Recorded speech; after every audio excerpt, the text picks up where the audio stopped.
Hi there, I'm Matt. This is my wife Esther. We're the pastors of C4 Church. What you're about to watch is our Sunday message. If you enjoyed this message, or if it added value to you in any way, then we would love for you to like, share, subscribe to our YouTube channel. And if you're ever in the area, why not come visit us in person? Thanks for watching.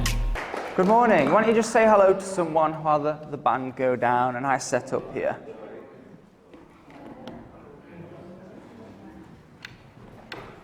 That was a quick hello. He was like, hi, yes, hi. Are you okay this morning, though? Is everyone ready to go? Yeah? See, it's good when we come into the presence of God, don't we? And just, what can He do? The things He can do and the things we can experience. And has anyone got a reason to be thankful this morning? Yeah.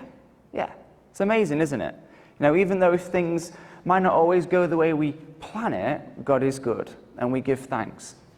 So, as you know, I'll just start with a little story. You know, Jude is changing every week, but he does this thing at the moment where he says he's a baby to try and, you know, manipulate you into something. He'll be like, but I'm a baby. I'm a baby. And I'm starting to think, look, you know what? If you can tell me you're a baby to try and get me to do something, I think, you know, you may be growing a little bit bigger than a baby. And he came up to me in the week. He had these 5 coasters in his hand. And I thought, well, what are you doing with those? And he says, I'm a baby. And just throws these 5 coasters at me. And I'm thinking, look, I said, Judah, if you can pick 5 coasters up, throw them at me, tell me you're a baby. I'm not sure you're a baby. And he goes, yes, I am. And just walked off. So it's such a blessing, though, seeing them change, but seeing their humor grow and just watching them grow. And sometimes you think, you know what, how does God view us? Does He view us like that little baby sometimes? Probably does, you know. You know, we think we're all grown up, but actually, you know, we're his kids, aren't we? And He loves us. You know, whether we're holding coasters or throwing them around the room or getting our toys out the pram, He loves us. Now, can anyone remember what I spoke on last week?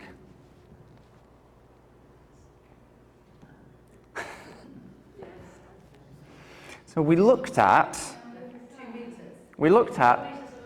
2 meters. There we go. We looked at 2 meters. How the disciples, when they went back to fishing, so Jesus had been crucified, and they were feeling pretty deflated, pretty frustrated. I'm sure we all know what that feels like. And they went back fishing, and they caught nothing all night. You know, they wanted some fresh fish for the morning, and they caught nothing all night. And then there was someone on the shore on the side, and they didn't recognize it was Jesus because, you know, there was some spiritual stuff taking place at that moment, and they just thought it was this guy. And he said, look, you know, why don't you try the net on the other side? And they've always been used to putting it on the left side, hadn't they? You know, they're used to it, they like it that way, it's good. But he said, why not just give it 2 meters, put the net to the right side, and we'll see if it will make a difference. And in the story, what happened? 2 meters, and the net was overflowing with fish. Logically, it doesn't make too much sense because the water was pretty much the same. But just that act of obedience, Jesus said, try it. I know you're used to doing it from the left, but give me 2 meters, try it from the right, and everything would overflow. So has anyone tried to give 2 meters to God this week? In some way, some area, 2 meters to God to see an increase, to see a change. Now, following on from last week, so Jesus said to them, bring some of the fish you have just caught. So Simon Peter climbed back into the boat and dragged the net ashore. It was full of large fish, but even with so many, the net was not torn. Jesus said to them, come and have breakfast. None of the disciples dared ask Him, who are you? They knew it was the Lord. Jesus came, took the bread, gave it to them, and did the same with the fish.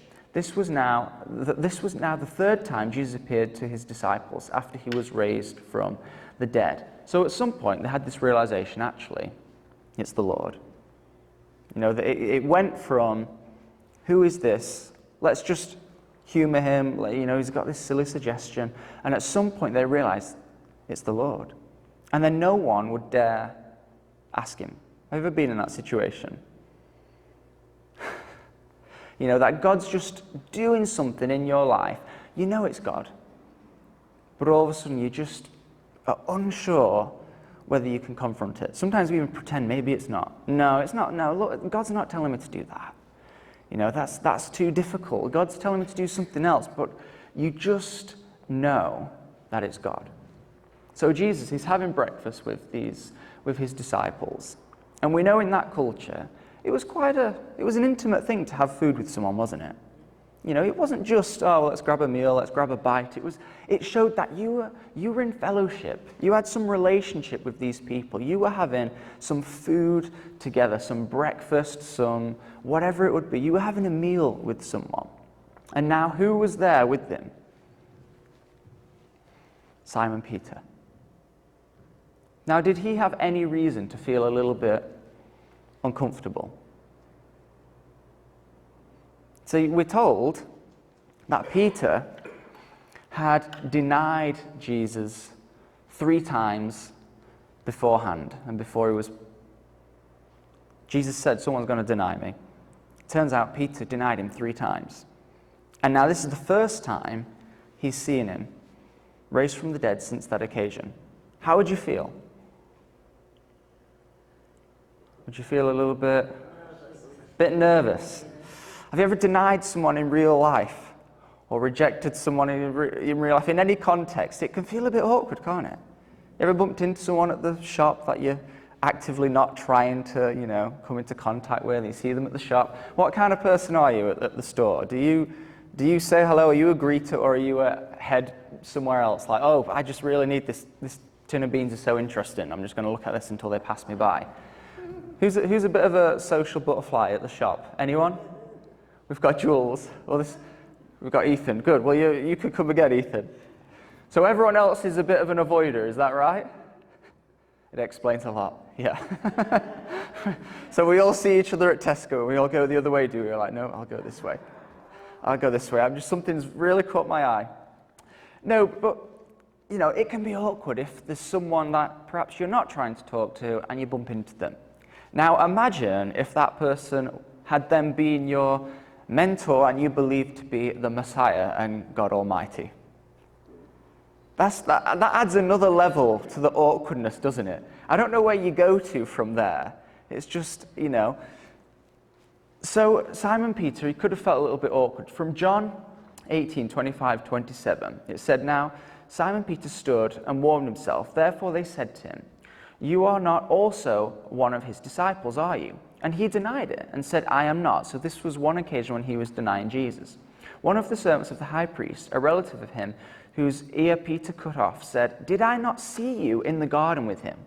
Peter then denied again, and immediately a rooster crowed, which is what Jesus referenced. So someone after the event was saying, hang on a minute. They'd be like, "Tony, did I not see you at church earlier? Did I see you go to that church building?" And he'd be like, "No. Maybe there's a dentist next door. You probably I was going in there on a Sunday? Like, look, it's an emergency, okay? When you've got an emergency, it's an emergency."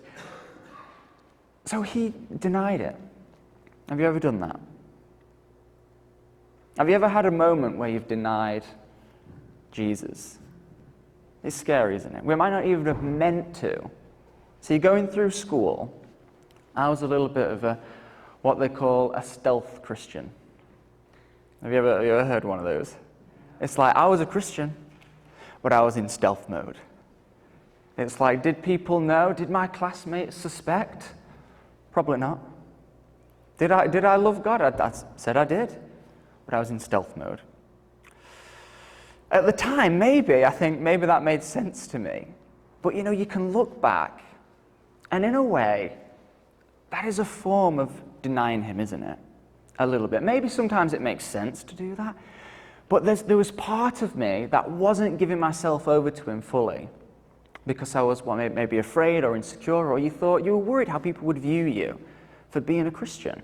Can anyone relate to that? Have you got anyone in your life where you think, what do they think about me being a Christian? Or have we all just got some really good, strong, faith-filled people around us all the time? See, but going through school, that was something that I had to contend with. And obviously I feel a lot better about that now, being a pastor. You can't really be a stealth Christian, you see. It'd be very difficult to. The only decision you have to make is if you're stuck on a plane or something and you've got someone next to you and you have that inevitable. So what do? You have to make a decision. You're like, am I going for this, or is it just not worth the effort? You know, you think it's either charity sector or, well, actually, let me tell you, I'm a pastor. You know, do you know the Lord? You have to make a choice, you see. You either have to commit or you think, charity sector, let's let them do some digging. So has anyone ever asked you that question? Has anyone ever asked you, are you a Christian?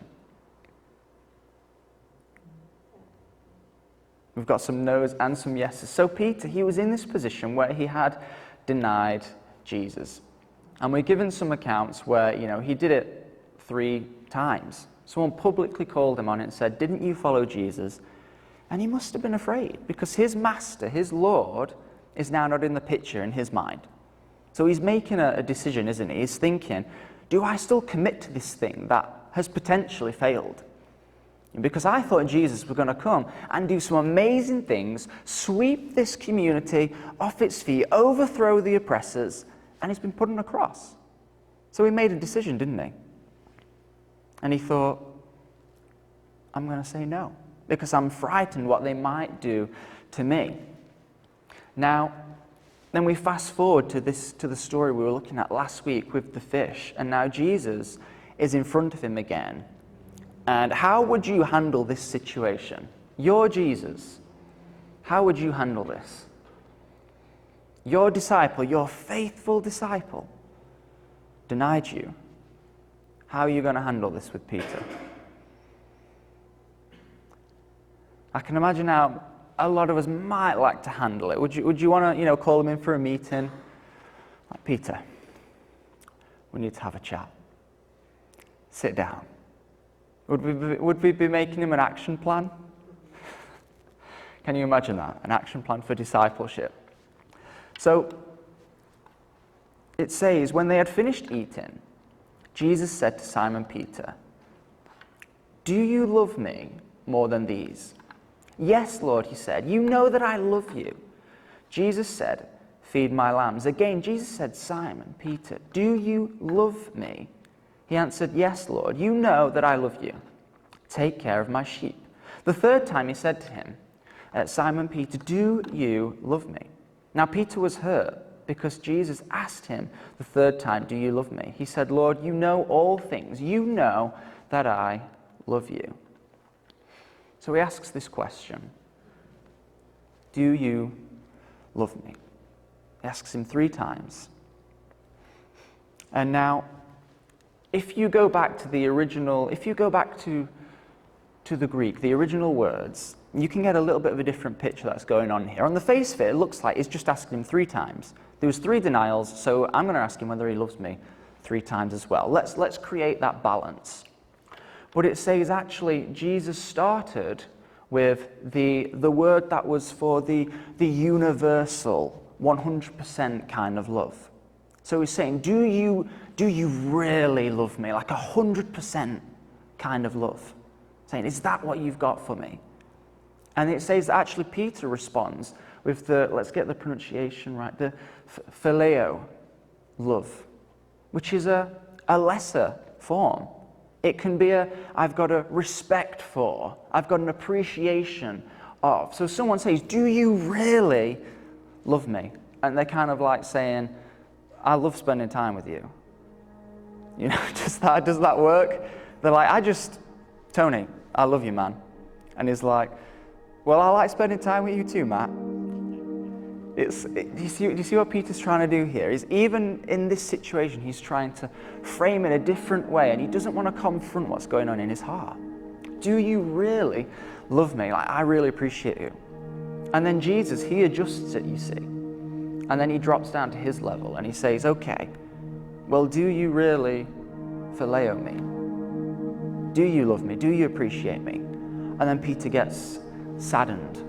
And he comes to this point where he says, do you know what? You can just see everything that's going on in my heart. How would you feel in that moment?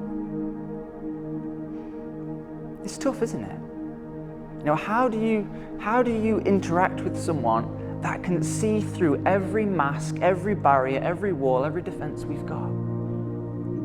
Really, the best thing is to be honest, isn't it? You know, we've looked before, one of our values here is authenticity, because I believe that, you know what, God, he just sees the heart. And, you know, we put on all these masks, all these barriers, and God, he just cuts through all of that. He says, look, I know what's going on. You don't need to put on a show. You don't need to put on an act for me. I just see your heart.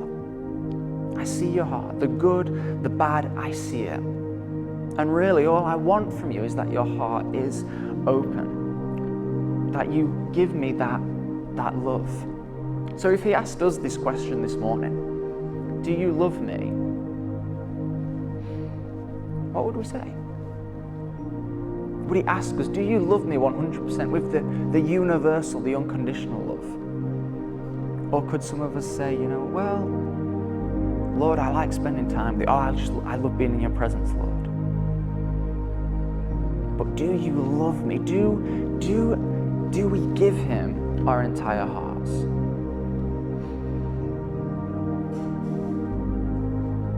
I wonder what things, I look at my own life, what things are my barrier to him? What's creating? What things am I holding back? Am I not giving over? You know, we looked at a few weeks ago that question of trust and worries and doubts. And we said, you know, what we spend most of our time worrying about shows where we trust God the least. You know, what we give our mental effort of worry to, it shows in some way that we're concerned that God isn't moving in that area. See, Peter, when he denied Jesus, he was worried other people would then perhaps brand him something and get him in trouble. He was worried about that. So it made him act in a certain way. But for us this morning, what is there anything that holds us back? I think in my life, is there any area of my life where I am denying God and I'm not even meaning to? Maybe it's just convenient. Maybe it just makes sense. Maybe in some way I'm keeping in the phileo love, in the I respect you, I want to spend time with you, but I just don't feel I can give my everything to you right now. When really that is what would change everything. Because I mean, I've been a Christian for a long time. I've grown up in the church. And from what I see again and again,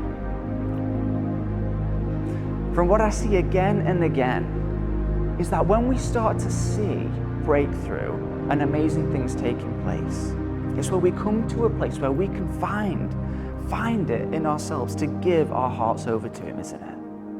Sometimes maybe you can only give one portion, one area of your life, but the more you can give to him, the more we see him move. Because when I keep these areas back from my life, I have to, in my own mind, I think, well, do you know what? If I'm not even trusting God with that area of my life, how can I expect him to move in it? How can I expect him to come through when I'm not even giving it to him? I'm holding it back because it's mine and I'm afraid, so I don't trust him with it. But yet I still think, God, why haven't you done it? Like, well, you've not given it to him. Does that make sense?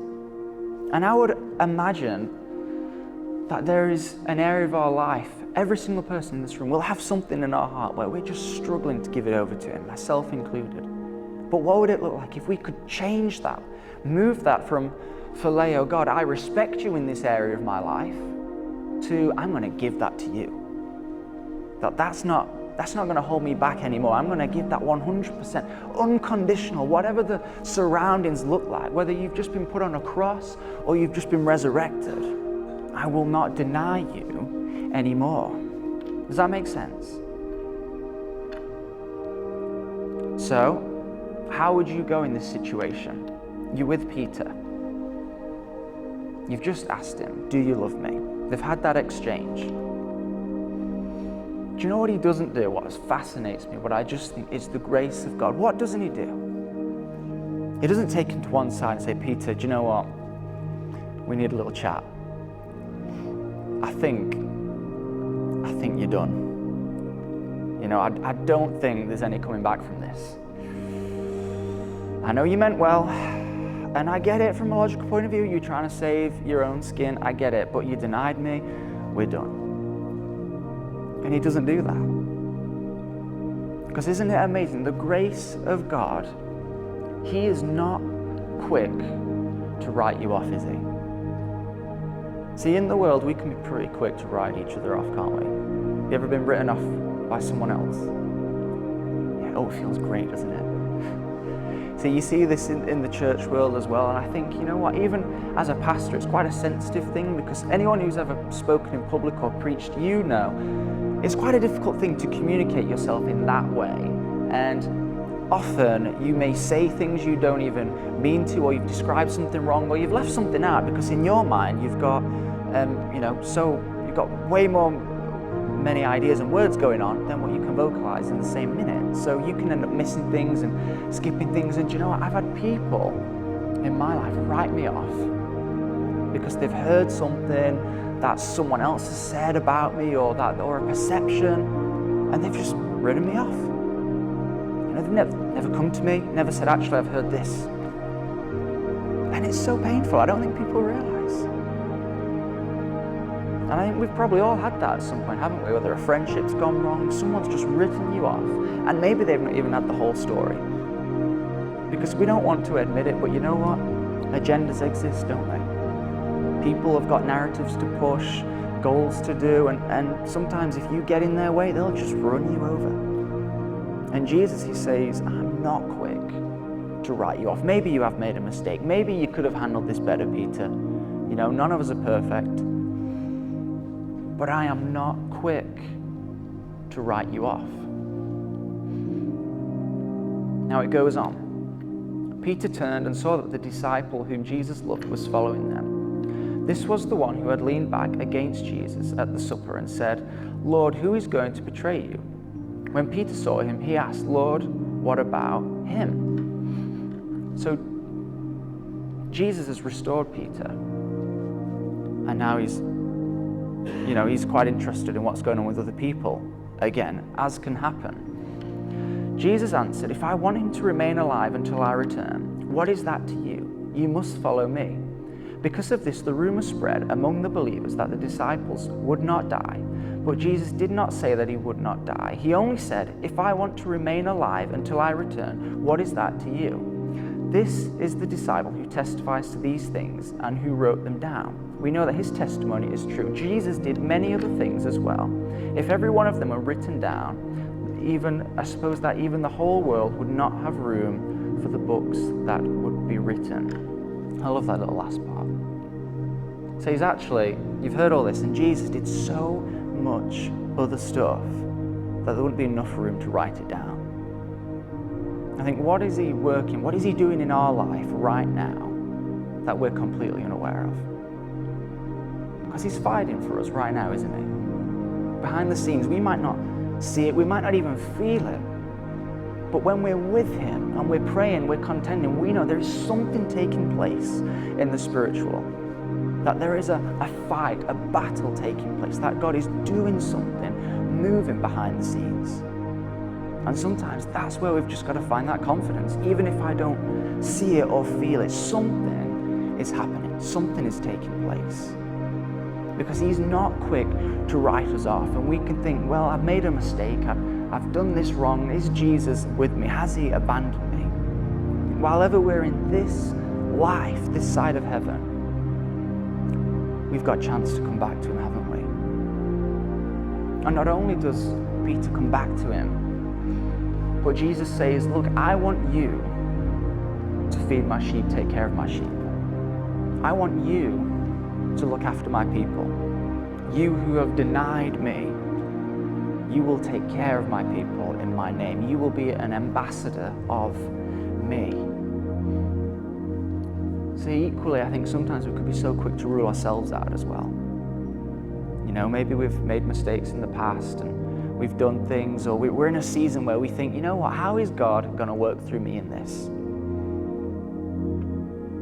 But he sees and he knows. And the season we're currently in is not the end of our journey. It is just one chapter. And he says, I am not quick to write you off. You come back to me. feed my sheep, feed my people, carry my message.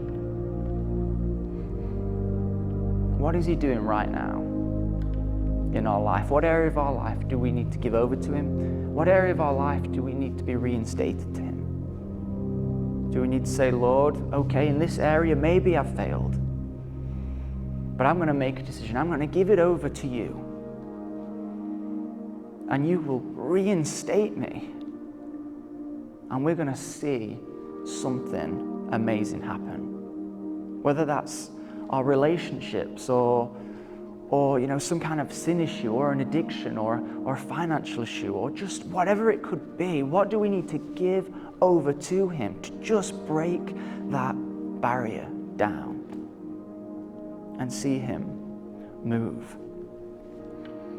Because when the day comes when we're stood face to face with Jesus again, it seems like it might be quite scary. But when he says, "Did you love me?" how will we respond? Will it be, "Lord, I loved spending time with you"? Or will it be, "Lord, I give you all I am"? In a moment, we're going to go into communion. And why don't we just reflect on some of these things and just believe that God can just move in our life right now. That actually he's not done with us. Don't write yourself off.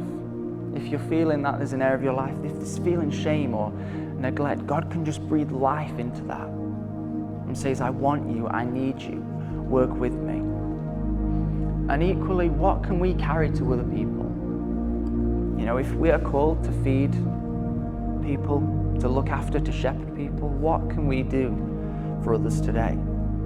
And as we take communion, we give thanks for the cross, what was done, the sacrifice. We know that those who put their faith and trust in him, they're made new and right and enter into his family. We're going to take communion in a moment. I'll hand it out. Please feel free to just come up, go back to your seats, have a few minutes, pray to God, and take communion in your own time.